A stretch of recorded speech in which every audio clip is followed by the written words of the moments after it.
gracias por participar. Comencemos, ¿no? Uno de los objetivos principales del mandato de la UNESCO es la construcción de una cultura de paz y no violencia. Para Naciones Unidas, la cultura de paz consiste en una serie de valores, actitudes y comportamientos que rechazan la violencia y previenen los conflictos, tratando de solucionar los problemas mediante el diálogo y la negociación entre las personas y las naciones, tomando en cuenta los derechos humanos universales.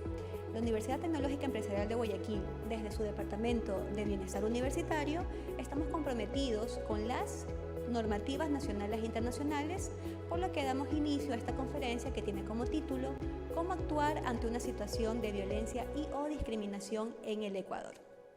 El objetivo final de esta conferencia es justamente generar conciencia social y ciudadana que fomente una convivencia armónica entre todas y todos, respetando nuestras diferencias y valorando la diversidad. En todo caso, voy a mencionar cuál es la agenda que nosotros tenemos durante estos 3 días. Hoy iniciamos con el tema la importancia de la educación para prevenir la violencia basada en género. Hoy noche a las 19:30, vía Zoom y las diferentes redes sociales, tenemos la temática ¿qué tipo de violencia presentan las minorías étnicas? Contaremos con la participación de 2 expertas de lo que es la Secretaría de Pueblos y Nacionalidades. El día de mañana a las 11 tendremos la conferencia Violencia hacia las personas con discapacidad. Y cerraremos el día sábado 7 a las 10:30 de la mañana con la temática Cultura de Paz y no violencia, perspectiva desde las personas en situación de movilidad humana. Esta conferencia va a ser dictada por 2 colegas que trabajan en Hayas, Ecuador, que justo se encarga de todo lo que es la movilidad humana. Recuerden que todas nuestras conferencias están siendo retransmitidas por las diferentes redes sociales. Acá nos acompaña la doctora Mercedes Conforme, que es nuestra vicerrectora académica. Doctora. Bueno, buenos días con todos nuestros queridos estudiantes. Les damos la bienvenida a este ciclo de conferencia sobre la importancia en la educación sobre temas de violencia basadas en género. Un tema muy importante porque con eso ustedes van a poder actuar ante cualquier tipo de violencia y sobre todo tengan la confianza de acudir a nuestra institución para denunciar en caso de que haya pues este tipo de violencia, ¿no? Es para nosotros un placer comenzar este ciclo de conferencias presenciales, ¿no? Y igual como mencionó Margarita, están siendo transmitidas virtualmente. Los invitamos a que todos participen, realicen las preguntas. Agradecemos a nuestras conferencistas invitadas, ¿no? La doctora Alexandra Clavijo, la psicóloga Daniela Pacheco. Vamos a nutrirnos de todos sus conocimientos. Parte de la formación integral de nuestros estudiantes es realizar todos estos tipos de actividades de temas actuales.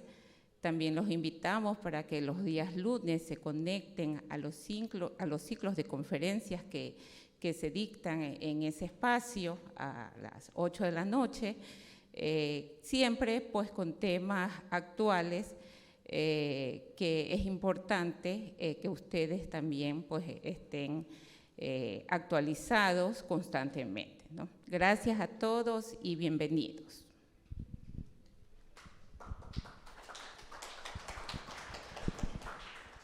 Muchas gracias, doctora. En todo caso, bueno, bienvenidos. Para nuestra conferencia, la importancia de la educación para prevenir la violencia basada en género, tenemos la participación de la psicóloga Daniela Pacheco Salinas y de la doctora Alexandra Clavijo. Daniela es psicóloga graduada de la Universidad de Guayaquil, actualmente está cursando la maestría en Psicología con mención en Intervención Psicosocial y Comunitaria en la Universidad Politécnica Salesiana del Ecuador. Cuenta con el Premio Contenta por la Universidad de Guayaquil, la Facultad de Ciencias Psicológicas. Tiene el reconocimiento al mérito académico otorgado por la Benemérita Sociedad Filantrópica de Guayaquil, de Guayas, Tiene formación en metodología del Tesoro de Pazita, ejecutado por el Ministerio de Educación en colaboración con Nación de Paz. Ha realizado el curso de prevención de la violencia sexual en las aulas para agentes del Estado, dictado por la Secretaría de Derechos Humanos. Participó del 7º Congreso Internacional de Intervención y Praxis Comunitaria, desarrollado por la Universidad Politécnica Salesiana del Ecuador. Además, ha participado en el Seminario Virtual Nacional de Educación Inclusiva, una respuesta efectiva a la diversidad. Participó en el Encuentro Regional de Buenas Prácticas Inclusivas en la Comunidad Educativa y en el 6º Congreso Internacional Moving y Bullying. Un fuerte aplauso para Daniela. Muchas gracias. Por su parte, Alexandra Clavijo tiene formación a nivel de grado en Ciencias de la Educación, especialización parvularia, emitida por la Universidad Central del Ecuador. Estudios de posgrado, especialización en diseño y gestión de proyectos educativos y sociales con enfoques de género por la Universidad Central del Ecuador. Tiene una maestría en educación superior y equidad de género, ambas en la Universidad Central del Ecuador. Además, ha realizado intercambio de investigación con becas de la red Macrouniversidades de América Latina y el Caribe, de la Universidad Federal de Minas Gerais. Tiene un doctorado en educación con beca de la Organización de los Estados Americanos. Actualmente se encuentra cursando una maestría en Sociología en Flaxo, Ecuador. Alexandra tiene experiencia de trabajo en docencia, investigación y gestión educativa. Desde el año 2007, en la Universidad Central del Ecuador, ha sido profesora invitada de la Universidad Andina Simón Bolívar en el 2017, ha sido profesora en la Universidad Tecnológica Equinoccial del 2012 al 2021, decana de la Escuela de Relaciones Internacionales y profesora del Instituto de Altos Estudios Nacionales, y AEM, profesora invitada de la Universidad San Gregorio de Puerto Viejo y Pontificia Universidad Católica del Ecuador, sede Esmeraldas. Actualmente es profesora titular y coordinadora de posgrados del área social y pública de la Universidad Tecnológica Empresarial de Guayaquil, de nuestra universidad. Un aplauso para Alexandra. Muchísimas gracias. Entonces, bueno, comenzaremos primero con Daniela, nos va a exponer lo que trajo, luego continuamos con Alexandra y cerramos con una ronda de preguntas. Muy bien, muchas gracias. Hola. ¿Qué tal? Muy buenos días a cada uno de ustedes, a las compañeras que nos acompañan el día de hoy. Muchísimas gracias por ser partícipe de este ciclo de ponencias y muchas gracias por la invitación. Bien, antes de empezar a hablar de la violencia de género, me gustaría hacer un breve recorrido histórico sobre cómo surge este concepto de violencia de género, que es algo sumamente importante, ¿no? Y para ello vamos a determinar que han existido 3 tiempos o 3 momentos antes de llegar al concepto de violencia de género como tal. Hay una etapa inicial, más o menos desde la década de 1970 hasta 1980, donde únicamente se hablaba de un tipo de violencia sexual. Posteriormente, desde 1980 hasta mediados de los 90, ya empezaba el feminismo latinoamericano a hablar de la violencia machista, de la violencia patriarcal y de la violencia masculina. Ya empezábamos entonces ya a entender esta violencia como un tipo de estructura que está dada en un sistema que responde a una cultura de índole patriarcal. Y en una tercera etapa, que es desde mediados de los 90 hasta la fecha actual, donde ya se institucionaliza el feminismo como tal y lleva una relevancia desde el aspecto académico. Y es donde ya empezamos un poco a hablar de lo que es violencia de género como tal, el concepto de violencia de género como tal, y también, pues, obviamente los organismos internacionales se suman a esta perspectiva de violencia de género, como las Naciones Unidas. De ahí que nosotros vamos a citar un concepto que es el más ampliamente aceptado de violencia de género, que lo voy a compartir con ustedes en este momento. Para la Organización de las Naciones Unidas, la violencia de género es todo acto de violencia basado en la pertenencia al sexo femenino que tenga o pueda tener como resultado un daño o un sufrimiento físico, sexual o psicológico para la mujer, así como amenazas de tales actos como la coerción o la privación arbitraria de la libertad, tanto si se produce en la vida pública como en la vida privada. Entonces, he traído también algunos ejemplos de cómo podemos visibilizar la violencia de género. A veces el concepto cuando se dice mucho violencia de género, pero nos cuesta un poco identificarla cómo es la violencia de género, cómo se ve la violencia de género, en qué prácticas está la violencia de género. En ciertas culturas existe una selección incluso prenatal, ¿no? Desde antes de nacer ya se sabe, ¿no?, cuál es el sexo con el que venimos, y en cuestión de eso se hace una diferenciación, una anulación, un descarte de las niñas, ¿ya? Hay acoso sexual, que puede ser de índole laboral, que puede ser en las aulas de clases, ¿no?, que es precisamente el tema que nos trae en esta mañana a reunirnos. La explotación en los trabajos domésticos, la violencia física, emocional, que puede estar dada en la pareja, ya no necesariamente en un ambiente intrafamiliar, sino también en las relaciones que establecemos, como los noviazgos o relaciones de parejas que se pueden dar, ¿no?, de manera cotidiana, de manera eventual también. Hay una violencia que es doméstica o que es intrafamiliar, el matrimonio infantil, la esterilización forzada u otro tipo de prácticas reproductivas coercitivas, el tráfico de niñas y mujeres, el rapto de adolescentes, la violación como tal, la mutilación genital femenina y el femicidio, ¿no?, que es uno de los fenómenos que actualmente se escucha mucho, ¿no?, en nuestro medio, y que es motivo de que nosotros empecemos a pensar en este fenómeno que nos compete a todas y a todos. Ahora bien, me gustaría también iniciar en este sentido haciendo un breve recorrido de lo que es el género como tal. Nosotros vamos a partir de que siempre hemos escuchado que hay una diferencia, ¿no?, entre hombres y mujeres. Inicialmente esta diferencia únicamente estaba ligada o respondía a una cuestión del sexo como tal, ¿no? Veníamos de unas características físicas diferentes y eso era lo que estaba como patentaba de alguna manera que los hombres reaccionaran de diferente manera en relación a las mujeres. En ese sentido también empezamos ya a entender que hay una diferencia entre lo que es el componente biológico y lo que socialmente se instaura en nosotros, ¿no? Y ya empezamos a hablar del tema de género en las ciencias sociales, ¿ya? Y eso nos invita a pensar también en que no existe una relación tan rígida o tan lineal entre lo que corresponde al sexo como biológico y al género como algo socialmente aprendido. Toda vez que ahora ya nosotros sabemos que incluso desde antes de nacer, como lo mencionaba hace un momento, conocen nuestro sexo y en base a eso se van generando un montón de expectativas respecto a cómo vamos a ser, a cómo nos vamos a comportar, a cómo debemos vestir, a cómo debemos lucir, ¿ya? Entonces, eso es importante porque nos permite pensar y repensar en nuestras propias prácticas, que no están dadas, que no son rígidas, que podemos cambiarlas, ¿ya? Y en algunos casos decimos, no, pero es que yo actúo así porque yo soy hombre, yo actúo así porque yo soy mujer. Pero empezándonos a cuestionar desde estas diferencias, son diferencias que han sido socialmente construidas y que por lo tanto, como seres humanos con capacidad de repensar, de analizar, de deconstruir, podemos nosotros empezar a cambiar y a flexibilizar esas prácticas. Con base en estas diferencias supuestas, basadas en un componente inicialmente biológico, en lo social que hemos aprendido, pues ha existido una distribución del mundo como tal. Y hablamos de un mundo o de una esfera que está ligada a lo que es a lo público y una esfera que está ligada a lo privado.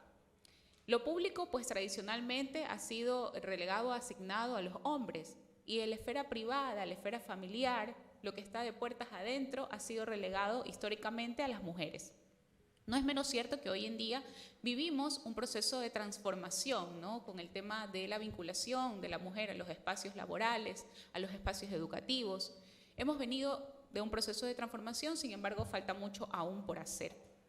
Porque estas diferencias que están dadas por la cultura en la que vivimos, que es una cultura de índole patriarcal, que es un sistema que pone una hegemonía, una supremacía de lo masculino sobre lo femenino y del hombre sobre la mujer, pues obviamente va a generar un estatus de poder y de privilegio de los hombres por encima de las mujeres, ¿ya? Eso es parte del sistema en el que nosotros vivimos, y si nos detenemos a analizar nuestros propios conceptos, las ideas, ¿verdad?, lo que escuchamos, nos podemos dar cuenta de que es una realidad, que existe. A veces pasa desapercibida, pero no es porque no esté presente, sino es porque vivimos en este contexto, y cuando estamos inmersos en el contexto es mucho más difícil identificar esas prácticas. En ese sentido también nosotros hemos empezado a concebir ciertos estereotipos, ¿no?, ciertas formas de caracterizar a los hombres y cierta forma de caracterizar a las mujeres. Entonces encontramos ciertas características masculinas asociadas a la fuerza, al poder, al control, a la dominación, y ciertas características femeninas que han sido asociadas a la empatía, a la sumisión, al cuidado. Entonces, estas diferencias van a generar el tema que nos trae el día de hoy a reunirnos, el tema de la violencia, ¿sí? Cuando hablamos de una supremacía, cuando hablamos de una situación de poder, esto puede desencadenar en una situación de violencia, más aún de la violencia que está basada en el género. Porque la violencia que está basada en el género no es una violencia que puede ser vista como un evento aislado, es una violencia que responde a una estructura social, a una forma que tenemos de concebir el mundo como tal, ¿no? Desde hombres, desde mujeres, ¿ya? Entonces, sí me parecía súper importante hacer énfasis un poco en este recorrido para entender cómo se da la violencia de género, para comprender que cuando se agrede a una mujer, que cuando reportan un femicidio en los medios de comunicación, no debemos hacer caso omiso a aquello, no debemos pensar que es un tema que no nos compete. Es un tema que nos compete a todos y a todas. Yo leía justamente a un autor ayer que decía, los hombres deben estar tan involucrados porque el hecho de que no sea precisamente yo quien agrede a una mujer, esa agresión sí me genera una situación de poder, sí me genera un cierto privilegio, una cierta relación de supremacía del hombre contra la mujer.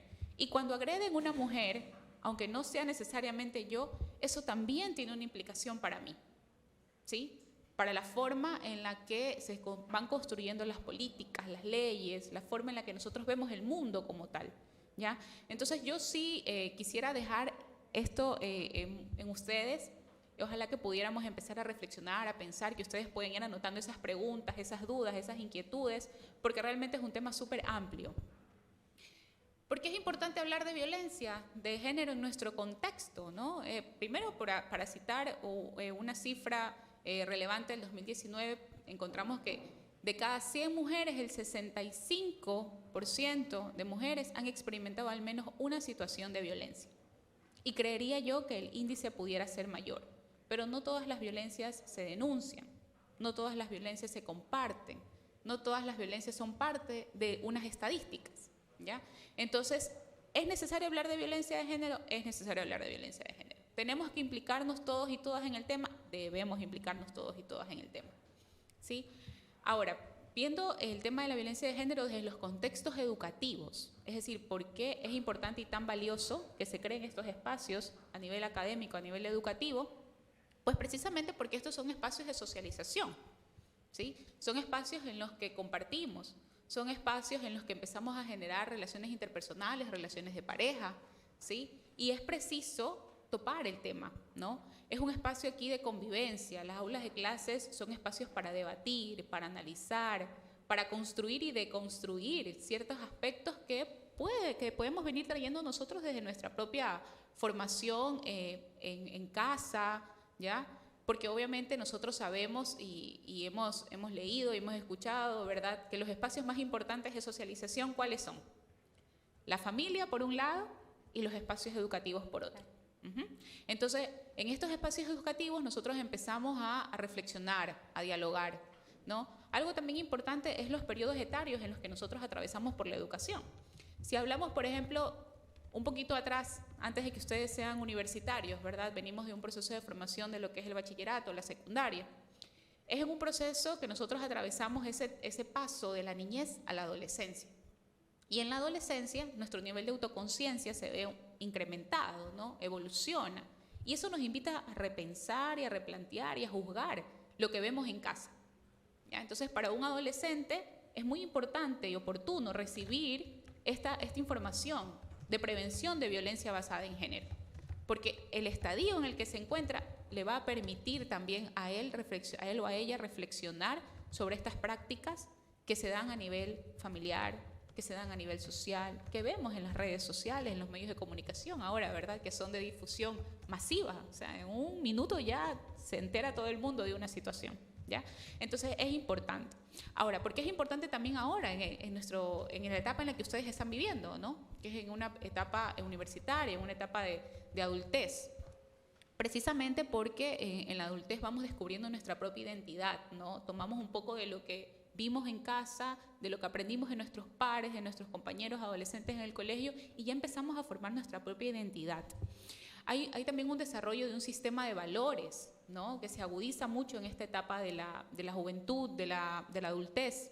Empezamos a identificar quiénes somos, quiénes queremos ser, ¿no? En el caso de ustedes que están estudiando, ¿no? Ya están con una proyección a futuro, con una mirada y una motivación muy positiva de lo que va a ser sus vidas en adelante, ¿no? No hay que pensar solamente en la parte académica, hay que formar universitarios y universitarias integrales, ¿no? Conscientes y reflexivos respecto a las problemáticas que están muy vigentes en nuestro entorno. Entonces, es importante aquello, y es importante mencionarlo precisamente para generar en ustedes pues esta reflexión, ¿no? Y como les decía, sembrar estas inquietudes y estas dudas que ojalá puedan, reitero, anotar en estos papelitos para poder debatirlas más adelante.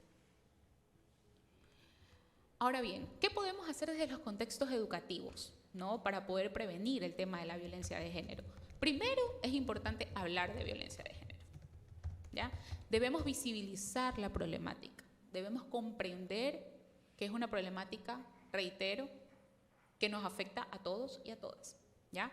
Hay que sensibilizarnos también respecto a la problemática, ¿no? O sea, comprender que la situación tiene mucha más implicación que a la víctima o al victimario directamente, que es una implicación social, que es una implicación que debe de ponernos a pensar a cada uno de nosotros y nosotras en estas prácticas, ¿no? Y a cómo poder romper estos ciclos de violencia, ¿no? Identificar cómo funciona la violencia también es importante. Recordemos que, como mencionábamos anteriormente, la violencia de género tiene muchas formas de expresarse, muchas formas. Pero generalmente se da, o en la mayoría de los casos, se dan en las relaciones de pareja, tal vez, ¿no? Que nosotros empezamos a establecer y empezamos a entablar. Pero a veces se nos cuesta reconocer la violencia, nos cuesta identificarla, porque a veces venimos de entornos violentos. La publicidad que consumimos a diario está cargada de una violencia que es simbólica, ¿no? No es expresa, no vemos ahí a una persona agrediendo físicamente a otra, pero sí vemos el uso de los cuerpos, ¿sí?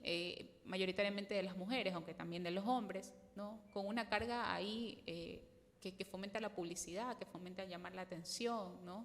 Entonces, toda esa carga de violencia también es algo con lo que nosotros venimos, porque somos parte de este sistema, de esta cultura, ¿verdad?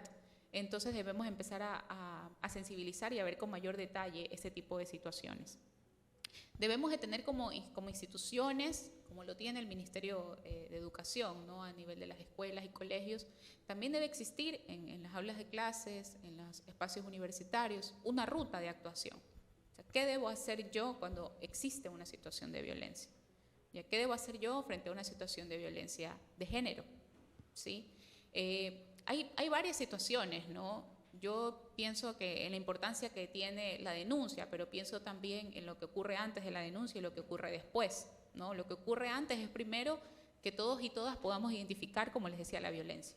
No lo podemos identificar si no hablamos de eso, ¿ya? Si no empezamos a caracterizarla, si no empezamos a reconocerla desde nuestras propias prácticas, desde lo que hablamos.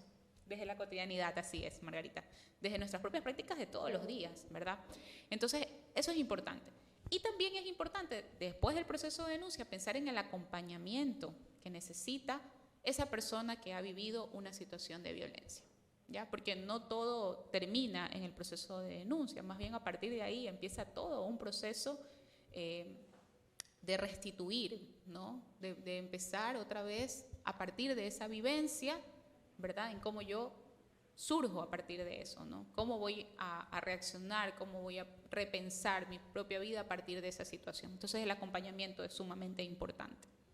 Hay que gestionar también un apoyo que tiene que ser interinstitucional. Eso es sumamente valioso, ¿no? Hay instituciones que están muy enfocadas en abordar los temas de género, que nos pueden, ¿verdad?, brindar ese soporte o esa ayuda y ese acompañamiento que se necesita para poder realmente instaurar políticas que respondan a la violencia de género como tal, ¿sí? Eso es importante.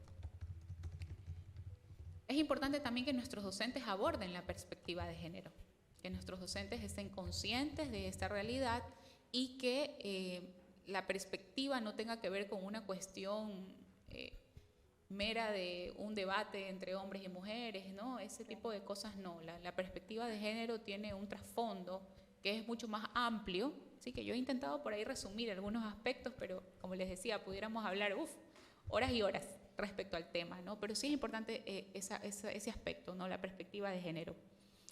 También trabajar en actividades informativas y preventivas es sumamente importante, ¿sí?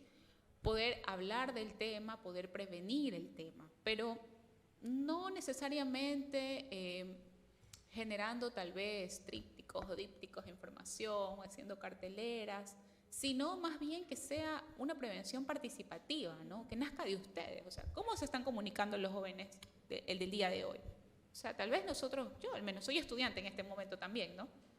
Pero ustedes están en un proceso diferente, están estudiando su carrera de pregrado. ¿Y cómo se comunican los jóvenes de hoy en día?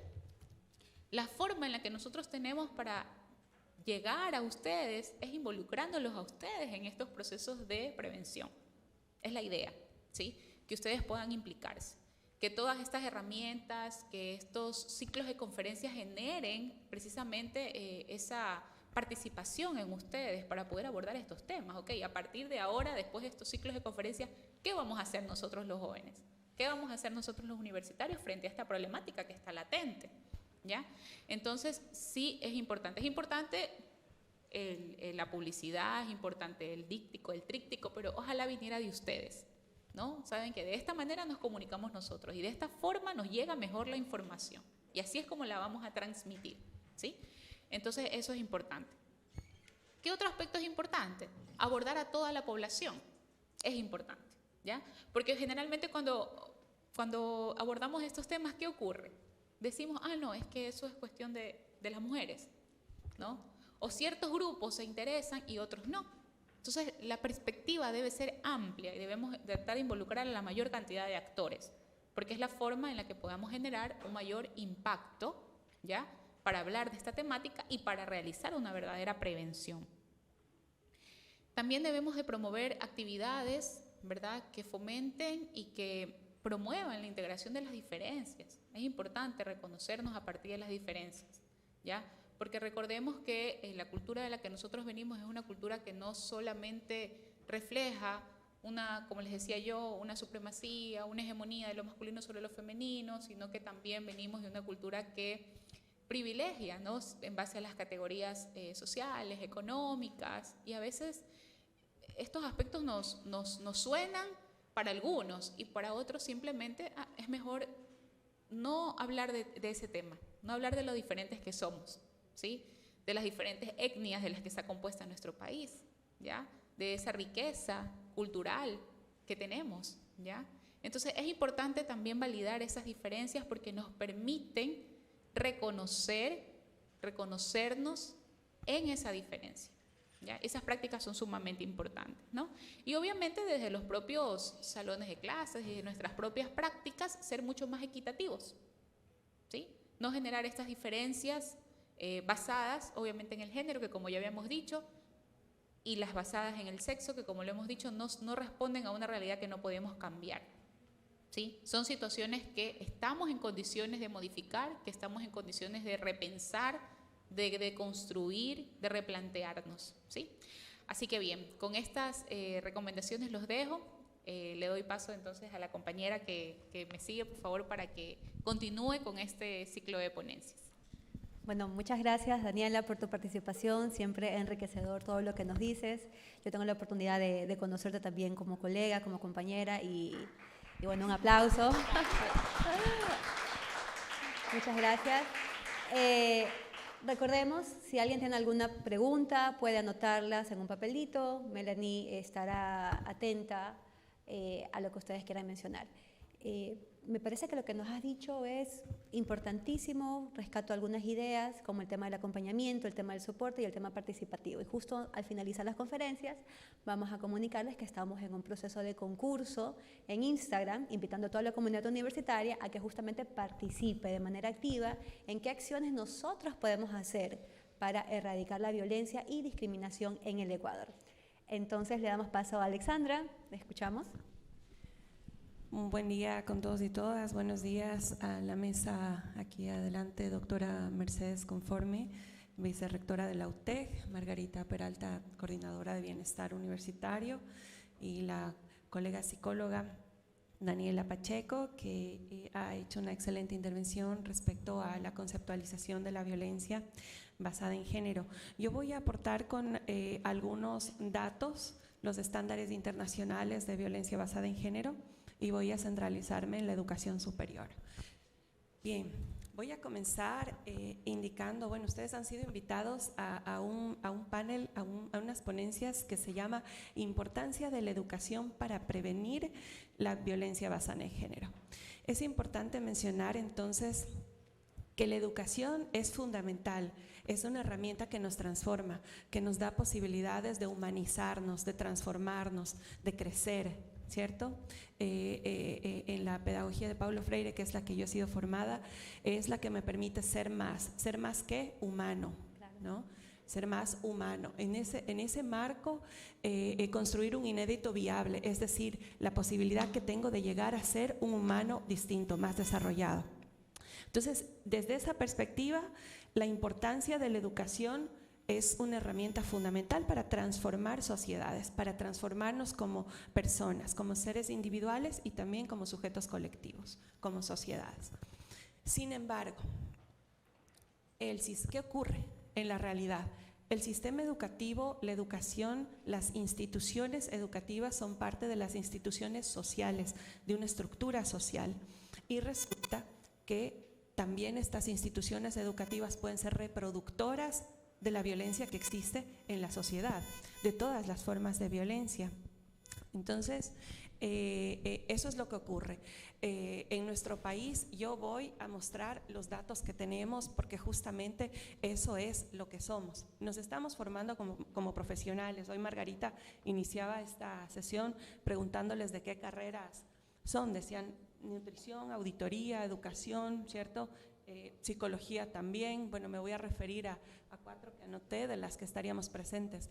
Nos estamos formando como profesionales. Entonces, yo les pido que esta conferencia la traten en este sentido. Los datos que voy a dar es para mi formación profesional, no en el sentido de que creo o no creo, estoy a favor, no estoy a favor, ya que es mi profesión, la formación profesional la que necesita. ¿Cambio de micrófono? ¿Sí? Ok.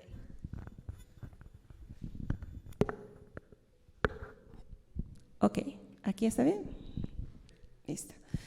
Entonces, continuando, les decía que no es una cuestión de estar a favor o no estar a favor, de que creo o no creo. O sea, en estos tiempos es parte de la cultura general, es parte de la formación profesional. Es impensable un profesional que no maneje estándares internacionales sobre género y violencia basada en género.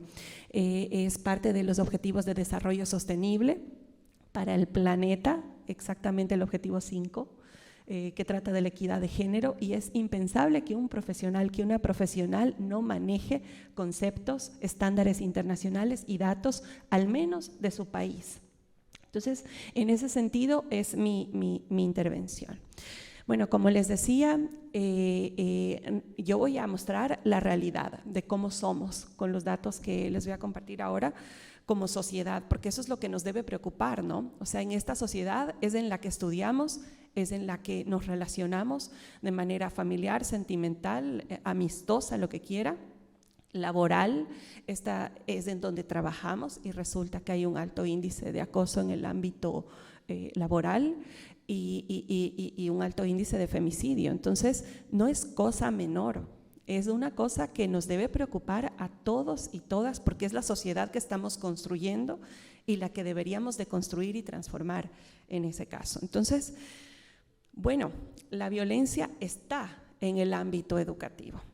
Primero referirme que cómo podríamos hacer en que entonces la educación sirva para prevenir la violencia basada en género en el ámbito educativo ecuatoriano. Efectivamente, primero reconociendo que existe. Pareciera que es cualquier cosa lo que estoy diciendo, el reconocer que existe, ¿ya?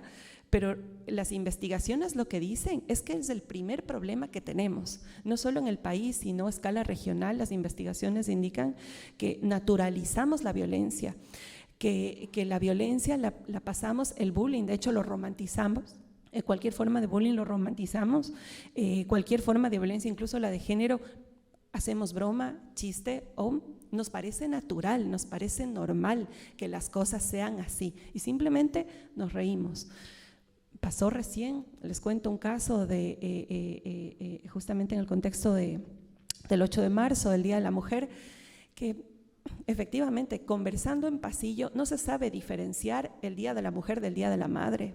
O sea, no se sabe diferenciar entre esta política que tiene el municipio de Guayaquil de Amiga no está sola, que es un departamento para acogida y seguimiento a mujeres violentadas, con el famoso discurso que hoy circula en la juventud de la amiga date cuenta. O sea, no sabemos diferenciar qué es amiga no está sola de amiga date cuenta. O sea, no sabemos cosas que conceptualmente deberíamos estar súper formados y saber identificar. A ver, esto aquí es bullying, esto aquí tengo que poner límites, esto aquí conceptualmente no corresponde.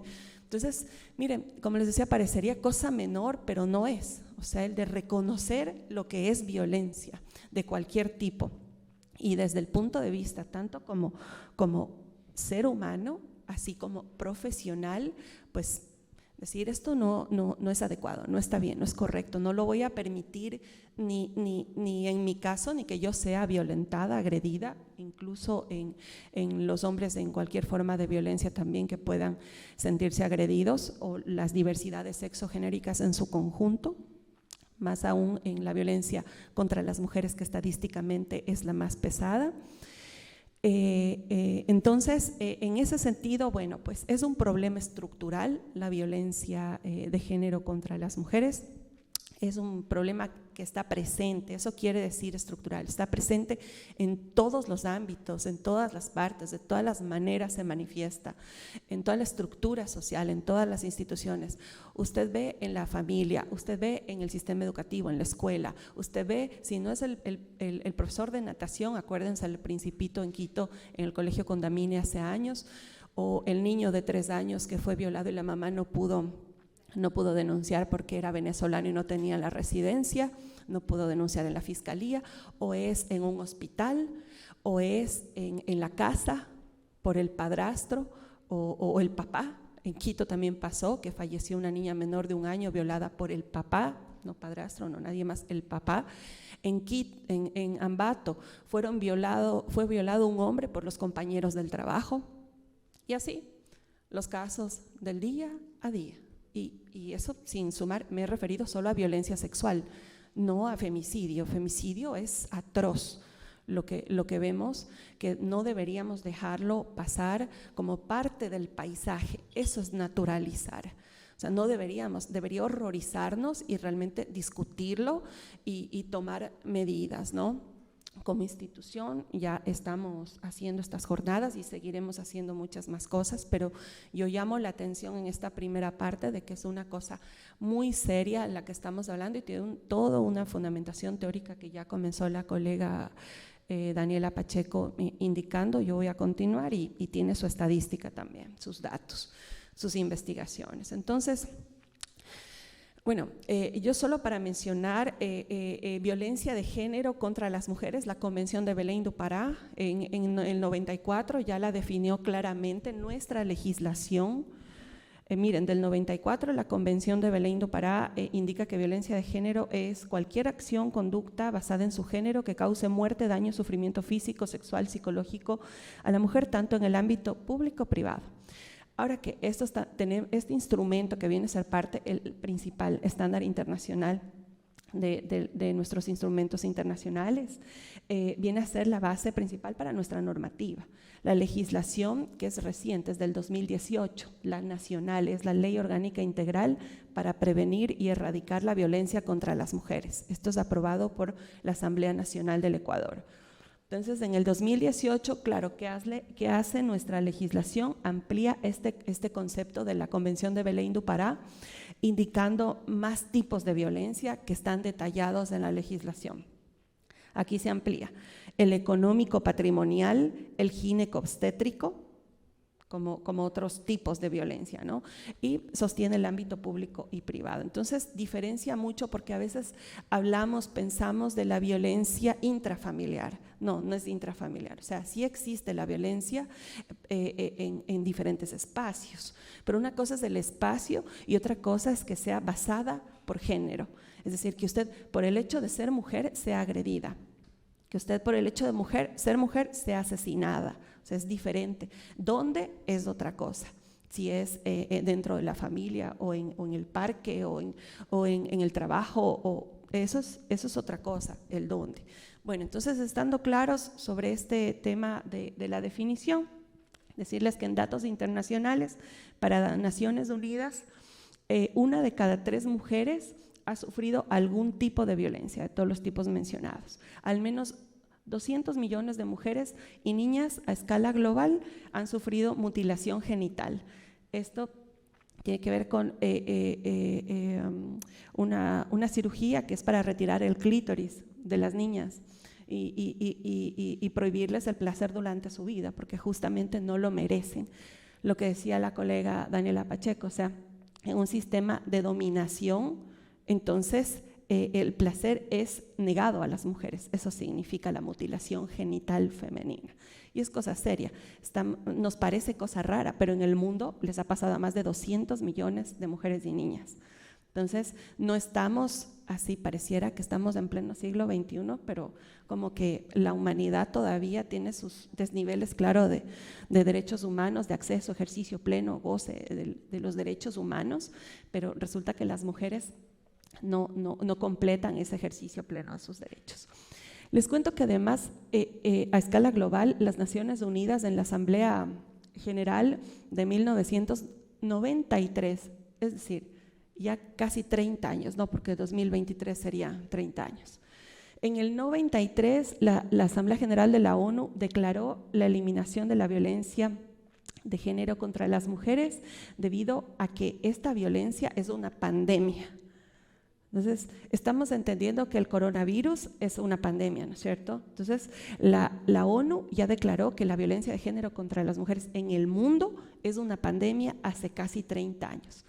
¿Qué estamos haciendo al respecto? Se han tomado algunas medidas globales, regionales, a nivel de los estados-nación, con la política pública, pero todavía como sociedad falta profundamente en el tema de patrones, estereotipos, concepciones, creencias, relaciones de poder, micromachismos y los problemas de desigualdad estructural. En nuestro Ecuador, ¿qué pasa? Tenemos 2 encuestas de relaciones familiares y violencia de género contra las mujeres. La primera encuesta se hizo en el 2012, si no me equivoco. ¿Qué arrojó? Lo que decíamos era de 6 de cada 10 mujeres ha sido violentada de alguna manera, de algún tipo, a lo largo de su vida. ¿Qué pasa con la segunda encuesta, que fue en el 2019? Aumentó en un porcentaje, en medio punto, estadísticamente diríamos, en medio punto. Entonces queda a 6,5. Por lo tanto decimos, para entenderlo mejor, 65 de cada 100 mujeres ha sido violentada de alguna forma a lo largo de su vida. Es decir, se ha incrementado. Este incremento le llamamos en violencia de género, en violencia basada en género contra las mujeres. La literatura especializada sostiene la prevalencia de la violencia, porque no solo se mantienen los datos, sino que aumenta en el tiempo y es totalmente preocupante. Yo les voy a dar un dato que siempre lo suelo compartir porque pareciera que no, porque a veces decimos, es que es cosa de que te empoderes, por eso amiga, date cuenta, o sea, parece que es culpa de uno. Y que es fácil, que es solo darse cuenta, ¿no?, de que hay violencia, pero no hay tal, o sea, no es cuestión ni siquiera del acceso a la instrucción o a la educación formal, ni siquiera eso. ¿Qué dice la encuesta del 2019? Dice que siendo una mujer que se está alfabetizando, estamos hablando de mujeres de 15 años en adelante en el Ecuador, siendo mujeres que se está alfabetizando, está en educación básica, está en bachillerato o en educación superior como ustedes, siempre vamos a tener una estadística de al menos el 62% de mujeres violentadas. Eso es gravísimo. O sea, que incluso así yo tenga una licenciatura como ustedes van a tener ahora, así yo tenga maestría, doctorado y lo que sea, al menos el 62% de nosotras va a ser violentada de alguna manera. Es terrible, sí. Y encima date cuenta, ¿ya? Entonces, es sumamente grave. Entonces, y entre ello, bueno, pues sí, les recomiendo mucho que revisen en la página del INEC, están todos los datos de las encuestas y que ustedes las puedan analizar y contrastar estos datos sumamente importantes en el tema de autoidentificación étnica, por ejemplo, de edad, del estado conyugal. Las mujeres separadas sufren mucho más violencia por el tema de relación de poder, ¿no? De que me perteneces, incluso ya habiendo terminado la relación, divorciadas y tal, bueno, son las mujeres más agredidas, al menos en la estadística local en nuestro país. En el tema femicidio solo me voy a referir a que la estadística va creciendo, la tipificación del femicidio es reciente desde el 2014 en el Código Orgánico Integral Penal, es decir, tenemos datos serios desde el 2014. ¿Ya? Pero eso no quiere decir que femicidio no había antes, sí había, solo que en las noticias nos decían que eran crímenes pasionales, líos de faldas y tal. Entonces, de que había, pero los datos serios los tenemos desde el 2014 que está tipificado en nuestra legislación. En el 2020, la estadística decía que cada 72 horas, es decir, cada 3 días, moría una mujer por el hecho de ser mujer, era asesinada en el Ecuador. En el 2021, con 172 casos, baja a 44 horas. Eso quiere decir, si 48 horas son 2 días, en menos de 2 días es asesinada una mujer en el Ecuador por femicidio, por el hecho de ser mujer. Y a lo que va del 2022, vamos con 28 femicidios, y el tema acá es que son 54 horas, que bueno, pues ahí sería más de 2 días, ¿no? Pero todavía el año no cierra, esperemos, o sea, ¿qué esperamos como sociedad? Que no suba, ¿no? Porque es un tema doloroso, un tema que nos da vergüenza realmente. ¿Qué esperamos como sociedad? Que es que esta estadística disminuya, pero como van las cosas de la violencia es en escalada, es en prevalencia, y ese es el objetivo de conversar del tema, exponerlo, enfrentarlo y profesionalmente, porque ese es el objetivo nuestro como universidad, que ustedes tengan los elementos conceptuales, teóricos, las herramientas para poder pensar su profesión y ejercer su profesión con esta mirada, este enfoque, esta perspectiva de género. Bien, desde el punto de vista psicológico, bueno, la pandemia tuvo una gran repercusión. Pandemia, me voy a referir al confinamiento. Resulta que el hogar, en una encuesta que hicimos con Pulso Ciudadano y CEPAM, el hogar fue el lugar menos seguro para las mujeres según la encuesta que hicimos a escala nacional. Yo les quiero contar 3 datos de la encuesta solo de violencia psicológica, para que vean que regresamos al rol, o sea, lo que pareciera no es que así somos. Hombre y mujer así nacimos, así somos y tal, y así mismo tiene que ser la vida, pero resulta que es un problema. En violencia psicológica, les preguntamos en la encuesta, por no limpiar o no cuidar bien a la familia o a la pareja, se contagiaron de coronavirus o fallecieron, el 58% de las mujeres dijo que sí. Es decir, que la culpa es de las mujeres. Si la familia se contagió, si algún familiar se murió, porque no limpiaron o que no cuidaron a los familiares bien. Entonces, miren cómo el rol es tan pesado, culturalmente hablando. El rol sigue siendo pesado.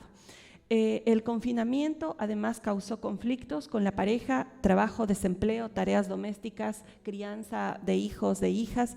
Recordemos que en confinamiento todo se concentró en el espacio del hogar.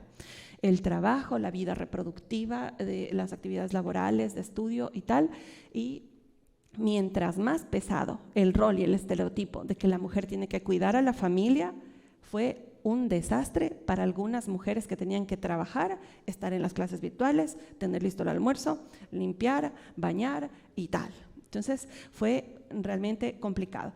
Esa fue la data más pesada, con 94% de mujeres que dijeron que les causaron serios conflictos el tema del confinamiento y todas las tareas dentro del hogar. Y además, las que fueron maltratadas, después del maltrato tuvieron que quedarse conviviendo con la pareja. ¿Por qué? Sobre todo por la dependencia económica, chicas y chicos, por la dependencia económica, por el desempleo, porque no había quien provea. Entonces tuvieron que quedarse en la casa, que es generalmente lo que…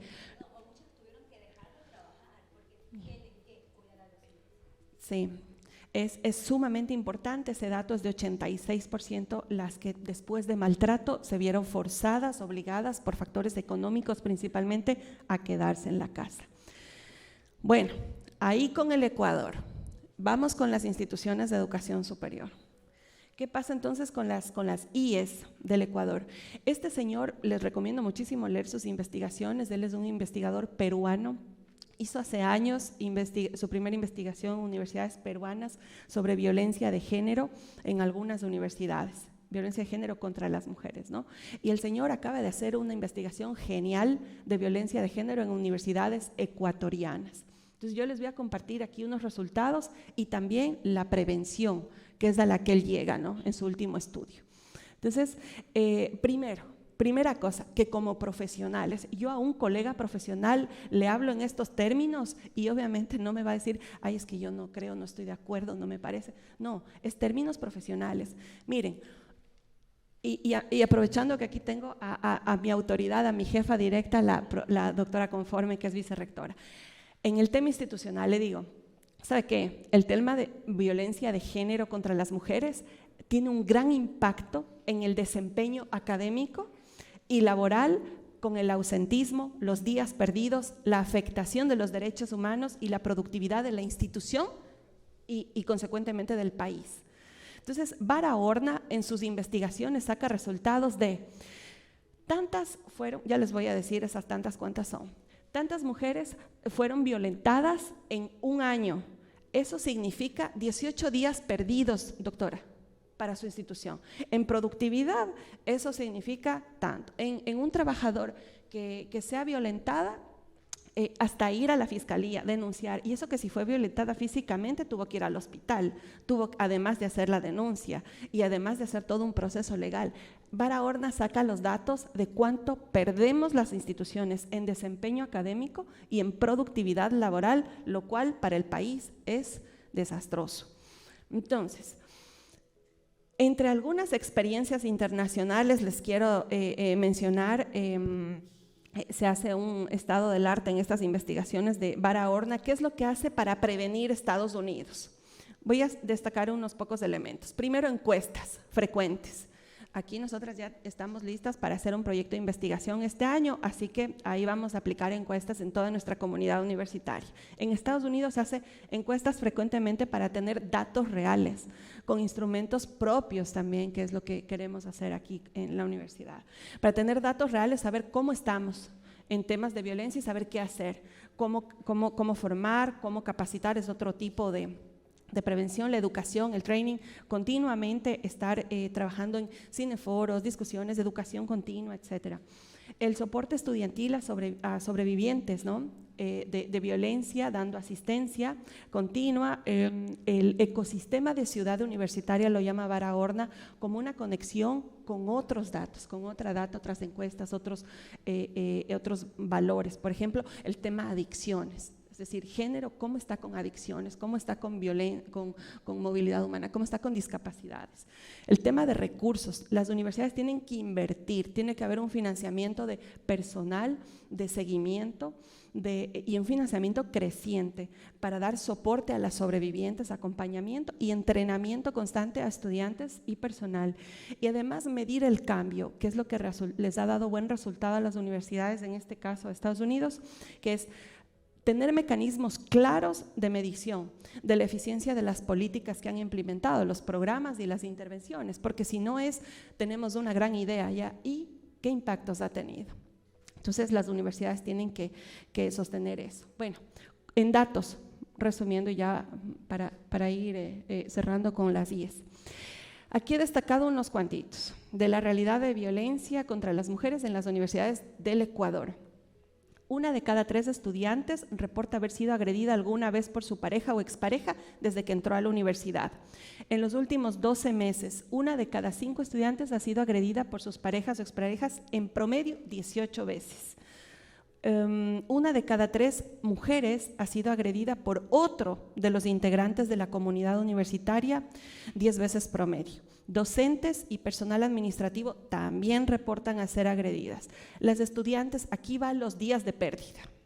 Las estudiantes pierden 11 días al año cuando son agredidas por sus parejas. Pierden casi 13 días cuando son agredidas por otros integrantes de la comunidad universitaria. Diga usted, el profesor. O generalmente lo que yo he visto en los casos de universidades donde he acompañado estos temas, generalmente en estudiantes, claro, sí se da el acoso de la relación profesor-estudiante, pero lo que más he visto frecuentemente es violencia sexual, psicológica, principalmente, y física, entre pares, es decir, entre los propios estudiantes, incluso con boletas de auxilio, con denuncias en la justicia ordinaria, la fiscalía y tal. Entonces, son los casos que más se dan. Entonces, ¿cuáles son los problemas aquí de actitudes, de aceptación de la violencia? En términos generales, ¿no? 6 y 7 de cada 10 integrantes de la comunidad universitaria afirman que nunca han sido capacitados, lo cual es grave. Un 70% que diga que no ha sido capacitado nunca. Entonces a las universidades nos está diciendo, oigan, por ahí comencemos, ¿no? Y también el tener normativa, el hecho de que 6 de cada 10 estudiantes, hombres y mujeres, han atestiguado situaciones de violencia, es decir, usted ha sido testigo de que ha visto violencia, que a alguien le ha pasado en el campus universitario, pero el 65% no ha actuado ni ha dicho nada. Saben que esa parte nos falta en el tema de acoso, en el tema de discriminación, no solo el que individualmente la persona, cuando sufrimos algún tipo de bullying, digamos, en general, no solo violencia de género, algún tipo de bullying en clases o en cualquier ámbito, en el laboral también, no se vayan a olvidar cuando trabajen. Poner límites, o sea, cuando usted se sienta discriminado, agredido, violentado, poner límites, pero claro está que a nivel individual es importante, pero ¿saben que nos falta? La presión social positiva, porque muchas veces entendemos la presión social negativa, de que ustedes hablamos de presión social para enseñarle a fumar. Ay, es que yo aprendí a fumar, en la juventud todos fumaban, entonces yo también fumaba. Esa es una presión social negativa.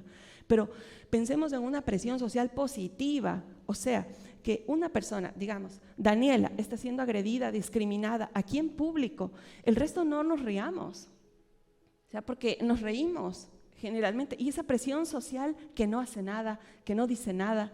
Si una mujer está siendo violentada, tenemos que como presión social, parar, poner un límite, hombres y mujeres, o sea, decir no está bien, no es correcto. Entonces, esa presión social positiva todavía nos falta en contra de bullying, de cualquier tipo de violencia en el ámbito educativo. El marco nacional, vean, e internacional, como les he ido diciendo, tenemos legislación, que ya les he comentado, desde nuestra Constitución, la legislación especial de prevención y erradicación, tenemos los estándares internacionales, desde la Declaración de Derechos Humanos, la CEDAW, la de Belém do Pará, que ya les hablé.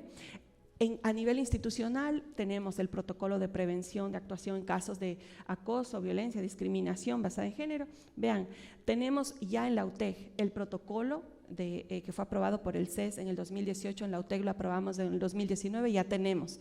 Entonces, instrumentos ya tenemos, normativa ya tenemos. Entonces, en este momento tenemos que tomar medidas respecto a la discusión, a la reflexión, al análisis, a la transformación de los comportamientos, de las relaciones, a fin de que realmente podamos hacer algo para cambiar las cosas.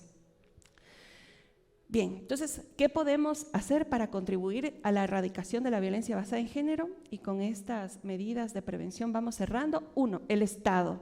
El Estado se ha tomado con importancia, al menos en la última década, digamos, en la formulación de políticas públicas, pero hay un grave problema y límite de presupuesto. Estas políticas requieren financiamiento. Las casas de acogida, el sistema único para el registro de los datos de violencia que dice la ley que tiene que haber, no hay. O sea, hay recorte presupuestario, recortemos en esto.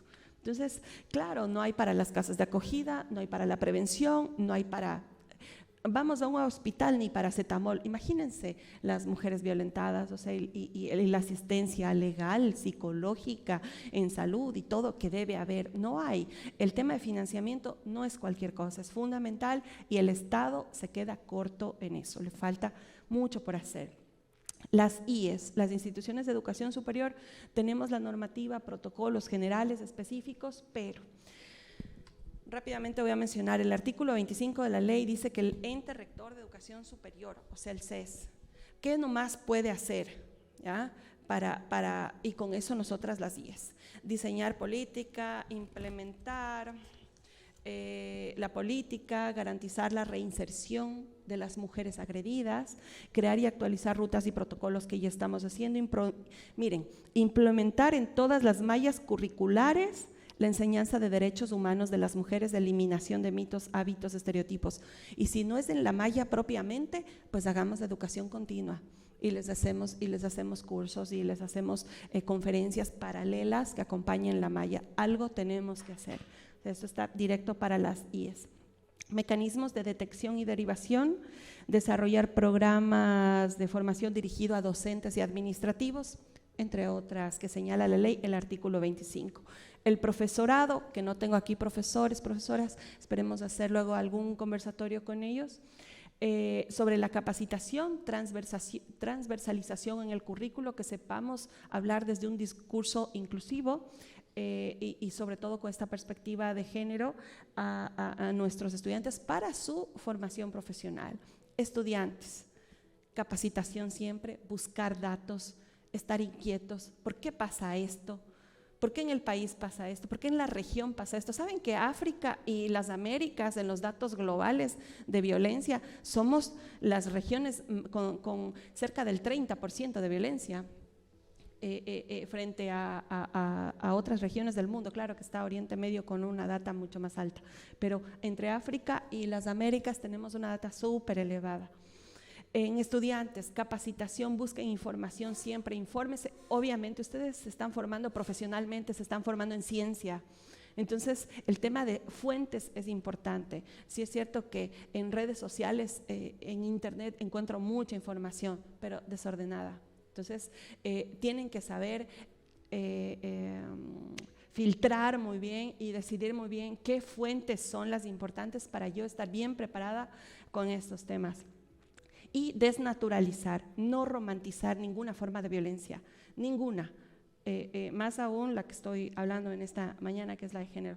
En caso de ser víctimas, les digo como gestora educativa, como mujer, denunciar y denunciar. En caso de ser víctima, denunciar, siempre denunciar, si no es a la justicia ordinaria, en las instancias institucionales. Aquí en la UTEG, en el protocolo específico que tenemos, se indica que el procedimiento de actuación en casos de acoso sexual y violencia de género es el departamento que dirige la colega Margarita de Bienestar Universitario. Será el organismo encargado de receptar la denuncia por parte de los estudiantes y talento humano en caso de docentes, investigadores y personal administrativo. Entonces, usted tiene que estar súper clara, pasa algún tipo de violencia, ¿qué hago? No me puedo quedar con eso porque causa deserción, porque causa abandono, porque le causa a usted problemas que en la vida, saben que podemos salvarnos la vida incluso. O sea, cuando hablamos de femicidio no es cosa menor, o sea, estar desaparecida o estar en riesgo de morir es cosa seria, ¿no? y se puede dar en la relación en el ámbito educativo. O sea, no estamos aquí con el mensaje romantizando que somos aquí toda igualdad, toda perfección, no es así. Por eso damos estas conferencias, para prevenir que la violencia estructural se pueda encontrar en el ámbito educativo y las formas en que podemos hacer algo, prevenir y, ya les digo yo, denunciar siempre, siempre a la fiscalía, a sacar una boleta de auxilio o en las instituciones. Y otra cosa también les digo, cuando no es serio, y esa es parte de la formación de nuestras identidades de género, chicas, chicos, cuando no es serio no hay que denunciar, porque también lo he visto, claro que en menor índice, pero si es una cosa de celos, si es una cosa de que se está pasando al frente mío con la nueva novia, no, eso no, chicas, tal vez llegue a acecho, ¿no? Pero eso no es violencia, o sea, no me está violentando, no me está agrediendo y no voy a denunciar ese tipo de cosas, ni voy a irme donde la vicerrectora a decirle, ves que ella tiene otra. O sea, hay que saber diferenciar las cosas y en nuestra conciencia de humanas, de mujeres, profesionales, adultas, construyendo nuevas feminidades también. Toda la teoría feminista que asume la igualdad de derechos y oportunidades de las mujeres en pleno goce, igualdad de nuestros derechos humanos, pues nos da pie a eso, ¿no? Bien, chicas, y les quiero dejar, y chicos, para que lo revisen luego. Tenemos un grave caso en el Ecuador, que no es de educación superior, pero que sí reclama nuestra memoria y nuestra conciencia, que es el caso de Paola Guzmán Albarracín.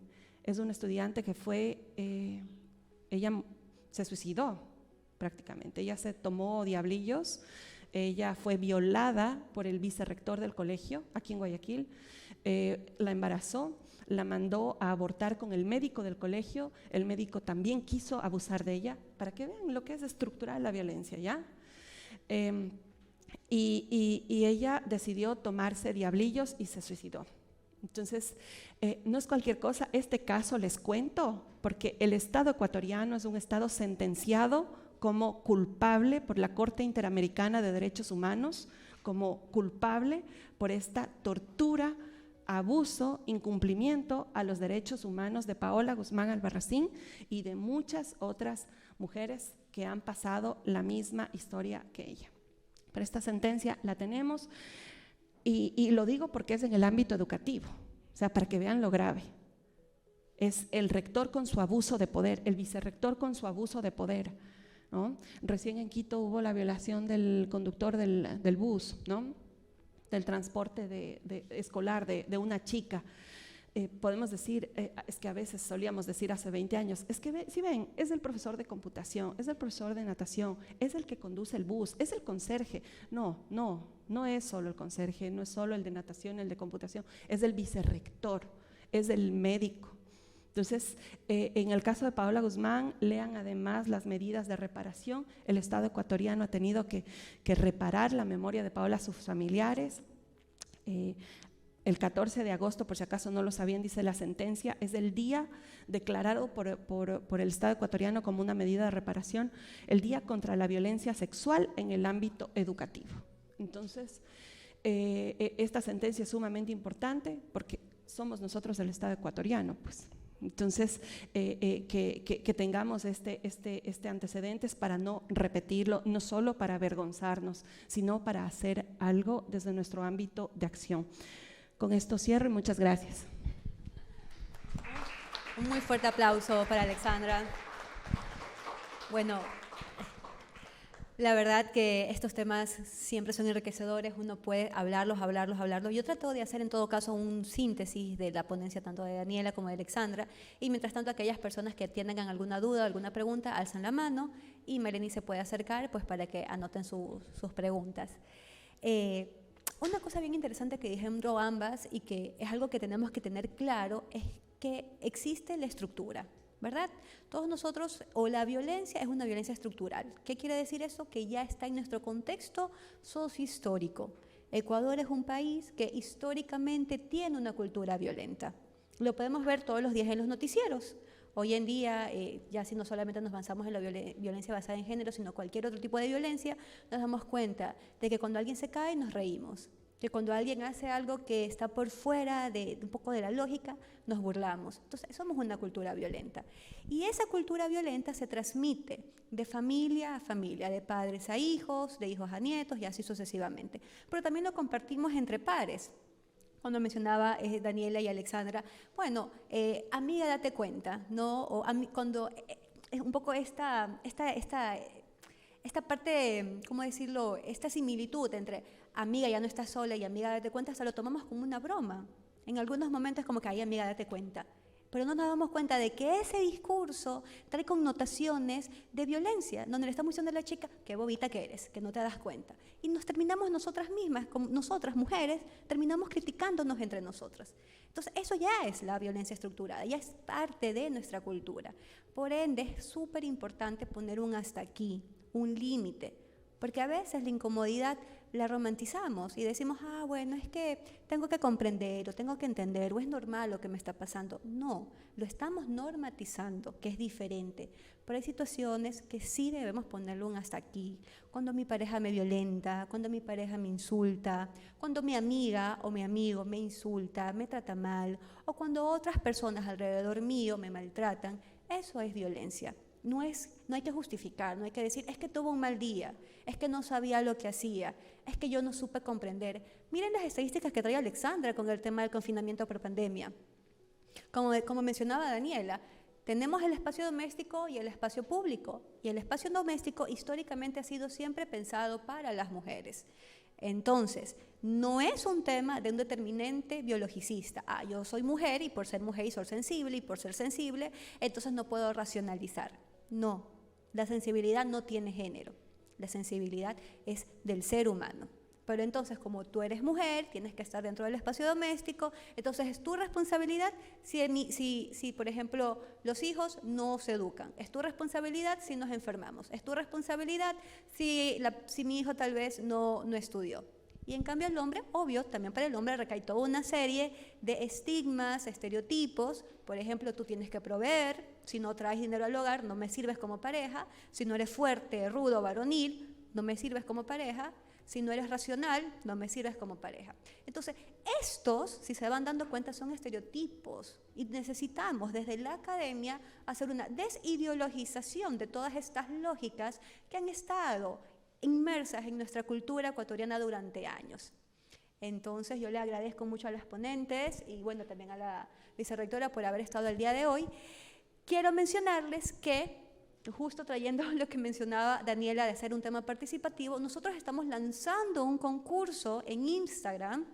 Las bases se encuentran en las redes sociales de la universidad, donde invitamos a ustedes, la comunidad universitaria, a que hagan videos en donde nos vayan diciendo cómo pueden ustedes erradicar la violencia en el Ecuador. Con esta charla que han visto el día de hoy. Hoy en la tarde que vamos a trabajar sobre la violencia que reciben las minorías étnicas.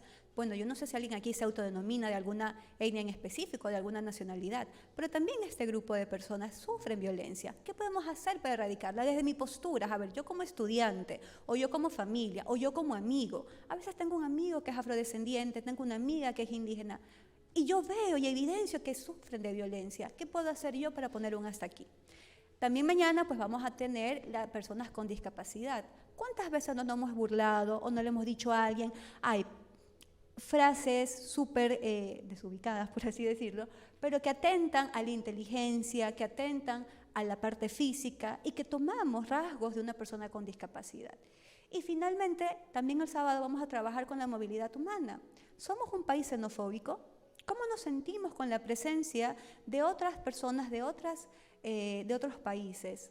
El discurso es súper, ya nos vienen a robar el trabajo, vamos a competir con estas mujeres por los hombres, o los hombres comienzan a comparar a las mujeres, ya lo mencionaban, ¿no? Con esto de que la mujer tiene que ser bella, la mujer tiene que ser esbelta, porque eso es lo que vende la publicidad.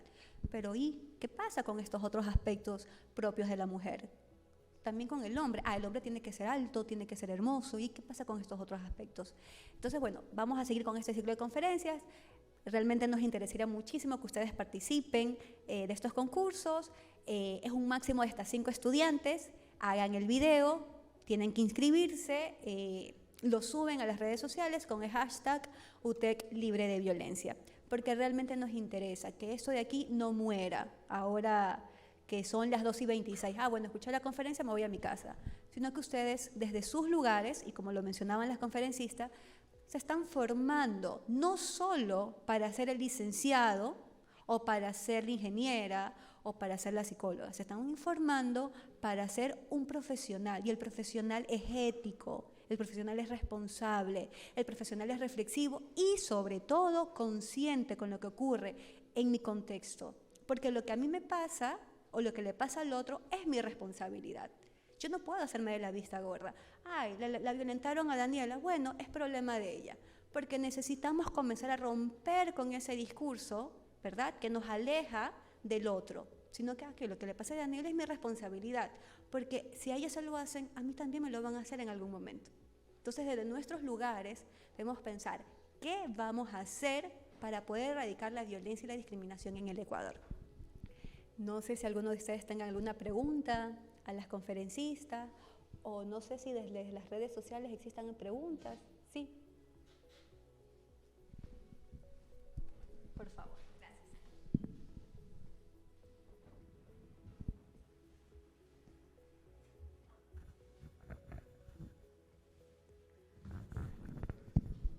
Sí, ¿puedes por favor, Melanie, ayudarnos leyendo? ¿Sí? Ven. Y no sé si alguno de los que están aquí tienen alguna consulta, alguna pregunta. Bueno, a ver, vamos leyendo las preguntas que están en las redes sociales para que ustedes nos ayuden contestándolas.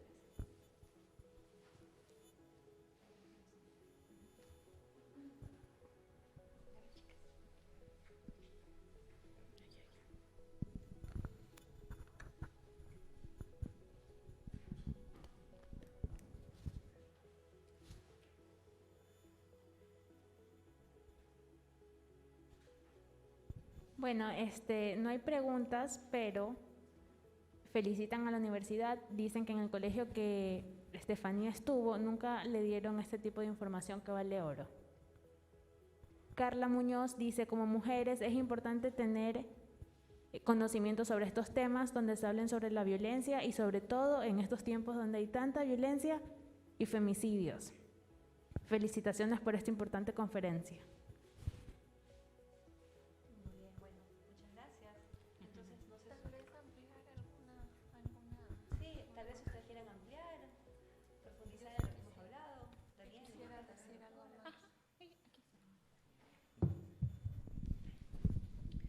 Bueno, muchas gracias a las personas que han escrito. También he revisado que se manifiestan sobre todo por gratitud a que tengamos este tipo de discusiones, y creo que debe haber muchas más.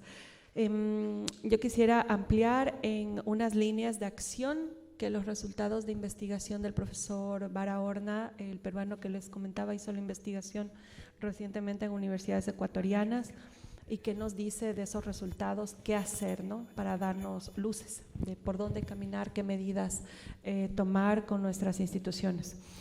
Entonces, él nos habla de que es necesario desplegar acciones de prevención en cada uno de los eslabones de la cadena de valor de nuestras instituciones.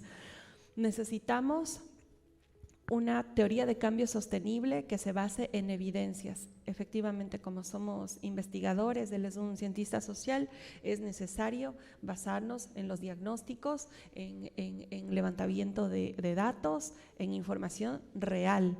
Necesitamos un diagnóstico riguroso y establecimiento de metas basadas en objetivos de desarrollo sostenible. El profesor también nos dice que la prevención debe ser integral, que aborde 3 niveles de prevención. Aquí él hace un ejercicio como lo manejan en salud. Aquí los chicos de nutrición tal vez lo entiendan mejor. Yo voy a dar una explicación rapidita. Él habla de la prevención primaria, secundaria y terciaria. Entonces, en salud, ¿qué significa eso? Él hace esta analogía por la violencia de género, ¿no? En salud se dice que la prevención primaria es para evitarnos el cáncer, por ejemplo, o sea, campañas que nos eviten que tengamos cáncer, que nos alimentemos bien y tal.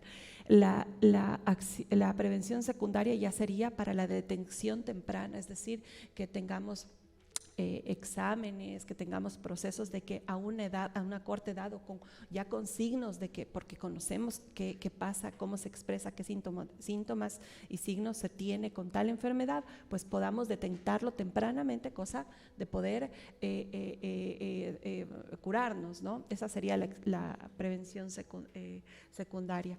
Y la terciaria ya es medidas cuando ya tienes la enfermedad instaurada y desarrollada, ¿no? Entonces, esa analogía de la salud la hace Barahona para la prevención de la violencia basada en género, es decir, que en prevención primaria debe estar centrado en todas las manifestaciones de la violencia de género contra las mujeres que se ejerce por los miembros de la comunidad universitaria, indicando como prevención primaria los patrones culturales, sociales, ¿no es cierto?, como una prevención más amplia.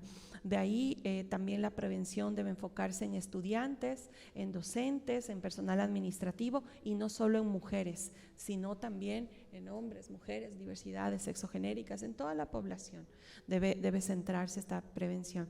Y en tercer lugar, la prevención debe ser estratégica, que despliegue de manera coherente un nivel político de decisiones hasta las acciones operativas de prevención con los usuarios, usuarias en la asistencia, el acompañamiento. Miren que la legislación lo indica, los protocolos lo indican, que tanto el Estado como las instituciones, una vez que usted, si fuera violentada, toda víctima de violencia debe tener asistencia, acompañamiento legal, psicológico, de salud, si fuera el caso, a fin de que pueda superar la violencia que fue ejercida en su contra y bueno, pues en nuestro caso como instituciones de educación superior, recuperarse y reinsertarse a sus estudios lo más pronto posible. Esa es la idea final. Gracias. Bueno, pues un aplauso, muchas gracias. En todo caso, les agradecemos a ustedes la participación del día de hoy. Gracias por haber asistido. Por favor, sigan el resto de las conferencias en redes sociales, porque para nosotros es súper importante que esta información sea difundida, tanto para ustedes como para sus familiares. Muchas gracias. Gracias. Gracias. Gracias. Bueno. UTEC está lista para recibir a sus estudiantes en su nuevo campus en este mes de abril. Yo quiero que cuando los estudiantes lleguen a UTEC digan ¡wow! Bienvenidos, tu nuevo campus UTEC 2022 espera por ti. Ven y conócelo. Más información en admisiones@utec.edu.es.